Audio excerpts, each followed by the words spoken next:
Ooh, responsive in the sport mode. I mean, it ain't a Hemi, but it's good. Hey everyone, it's Ben Hardy here, and in today's video we're going to be going over a 2022 Dodge Durango SXT. First and foremost, a huge shout out and thank you to the Larry Miller Dodge Ram here in Sandy for giving me some time with this Durango. Check out the inventory in the description down below. Let's hop right into the video. So under the hood, we have a naturally aspirated 3.6 liter V6. It goes through an 8-speed automatic transmission. Now in terms of power outputs, it's about 290 horsepower roughly, and about 260 pound-feet of torque, again, roughly. Fuel economy is 18 around town, and then 25 on the highway. Not so roughly. Now let's go over the front end of the SXT. So first off, I love these kind of like raised portions on either side of the hood with the Durango. Looks pretty cool. Coming down below, notice that we've got the LED accent lights above and below the projector bulbs, and they are very bright. Fog lights down below that, and I love the accenting off to the side. Notice we've got the performance front fascia that's now standard on the Durango, so all of them have this crazy aggressive front end look. And you can see as it all comes together, even with the chrome trim and everything, still has this nice aggressive kind of like performance appearance. Coming around the side here, we've got two 65mm tires wrapped on 18-inch wheels in the front and over in the rear as well. And then you guys can see here with the design on the wheels themselves, pretty cool with all of the spokes. And again, it kind of has that like more basic type look to it because again, it's the entry-level Durango. There's a quick look at the front suspension. And then you guys can see here around the wheel arch, and then also got chrome trim all along the side, body painted mirrors, and then you guys can see the rails there at the top of the roof. And here is your kind of like full side view. There you go. So here's our key fob for the Durango. You've got your unlock, your lock, and Dodge logo on the back, and then obviously that for the horn. Pretty straightforward. It is just hydraulic with the lift gate. And you guys can see here we've got some nice floor mats. And then underneath, tons of storage. Definitely a huge plus. Got the 12 volt right there. And then as for the third row, you literally just have to grab the loop like that, pick up the seat, and boom, you're in business. But now we've got to like move this over here. Look at that. You can have someone sitting here in the back, and then you got a little bit of extra storage. Also, there's a cubby right there, which is pretty nice. But anyways, when you're all done with the rear, you've got these to throw it down, but notice it's kind of like awkward, but it still closes. So yeah. Now finishing things up here in the rear, first off you guys can see we've got the full LED light bar here in the back with the Dodge logo there in the center. Parking sensors all along the bottom with the bezel that covers the receiver hitch. Since this one has a little hump, that means it does have a receiver hitch added to it. And other than that, it's got the normal Durango back end.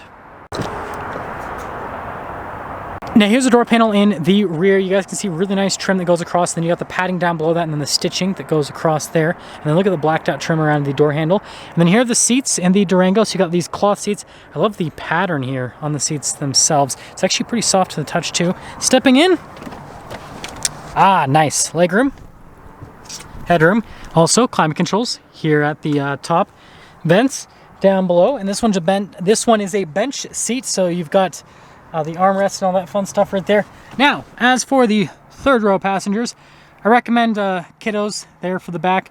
Headroom's okay, but legroom is a little bit more on the cramped side. I've popped in many Durango in my day. I can't talk today. So, yeah. Let's head to the front and hopefully my vocabulary comes back. Now here's the door panel at the front. You can see again this trim, and then with the padding and stitching all throughout. Got all of your window controls. The front two are automatic, same blacked out trim around the door handle. The mirrors do have blind spot monitoring, and here's the front seat. So you can see, same as we have in the rear, again, same pattern in the center portion. Power adjustments on the side, pedals down below. Got our light control just up above, and there's our look before we pop in.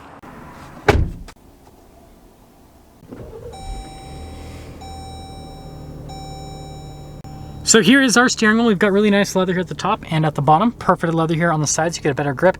Cruise control, radio controls there on the back. Controls for the center stack, phone controls, and voice command controls. Turn signal, windshield wiper stock, and there's the steering wheel. Here's the center gauge cluster. You've got analog gauges on either side, and then you have the screen there in the center, which give you different bits of vehicle information, like fuel economy right there, for example, and then stuff like the auto stop start system.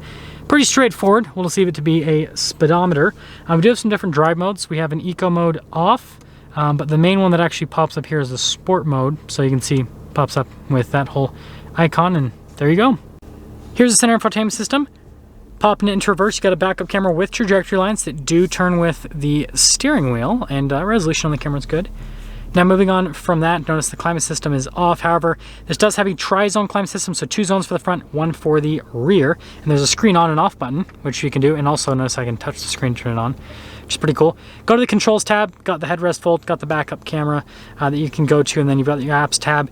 Response time with the screen is great, and I like how there's vents on either side because it just looks nicely integrated overall. We've got some padding and stitching here to kind of bring up the interior a little bit. Analog controls here for the radio and the climate system, and definitely feel nice with the actuation on the buttons. We've got our auto stop start here, sport mode on, eco mode off. We've got the hazard light button, stability control, parking sensors, and then you got some USBs right there, some extra storage. Got some cup holders right here. We've got the shifter for that 8-speed automatic with a manual shift function. And then here is the center console. You can see storage space in there is definitely solid. And then you can see again the padding and the stitching continues.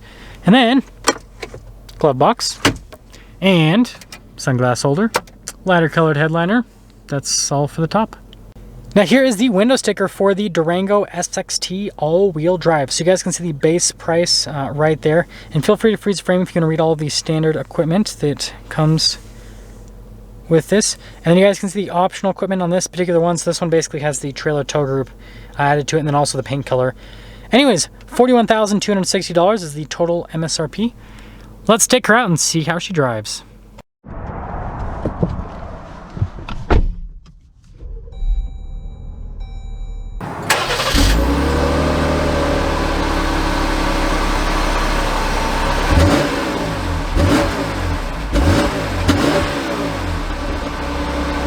Let's talk about visibility before we set off.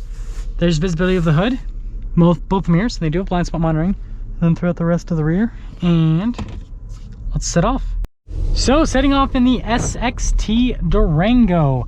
It's been quite some time since I've driven a Durango because I've been focusing on reviewing the Grand Cherokee L over this. Sorry, Dodge. It's not like your Durango's not cool. It's just the Grand Cherokee L. Anyways, actually setting off, let's talk about how this Durango drives. So first off, from a ride quality perspective, super smooth. The one thing about the Durango though is it has this sportier feel to it that you don't get with the new Grand Cherokee L. The new Grand Cherokee L kind of feels more like plush luxury boat-like. This, however, feels a little bit more on the sports side, right? The suspension's a little bit tighter. The steering is also a little bit tighter. And so if you kind of want more of like a sporty SUV drive, this gives you that. But the ride quality's not harsh. It doesn't beat you up or anything like that. Yeah, I forgot how good the Durango drives, even just the base model. And then stuff like the SRT or Hellcat's just bananas. Anyways, aside from that, in terms of road noise and all, that's pretty minimal. Pretty well insulated cabin, which is definitely a big plus. And this is just easy to drive. I love this segment of SUV in general because like they're not so big that it's like cumbersome to drive, but they're big enough that they're still practical and they still have a ton of storage space and all that. Okay, so we are getting up and moving here. Definitely peppy with that V6. I'm gonna pop the sport mode on actually. Gives me the little checkered flag with the Durango on it, which is definitely cool. Coming around here. Yeah, I love the steering. The steering feels so tight. Ooh, responsive in the sport mode. I mean, it ain't a Hemi, but it's good. The V6 is great as an entry-level engine for the Durango, especially considering the price point that this is at now. So yeah, let's get into setting things up here at the SXT Durango. So first off, exterior-wise, I think they've done a lot to make the Durango. I mean, it already looked good in the past, but I think it looks even better now, kind of with the performance front fascia and all that. I like the aesthetics. Interior-wise with the SXT, it's nice. The seats are very comfortable. The steering wheel feels nice. All the controls are very ergonomic. Everything makes sense from an interior perspective. And then from a driving perspective, it's a nice third-row SUV, but it kind of has a sportier side to it. It feels just a little bit more responsive with everything compared to some other vehicles in this segment. So it kind of gives you a little bit more of a thrill. So if you're kind of looking for a more sporty driving experience, then that's what the Durango gives you. And this SXT is super affordable. The average price for a brand new car, believe it or not, is, wait for it, $45,000 now. This being, what, $41,000? Is less expensive than the average price of a brand new car, and you're getting a heck of a lot of car with this SXT Durango. So if if you're looking for a third row SUV, it's a little bit on the exciting side, Durango.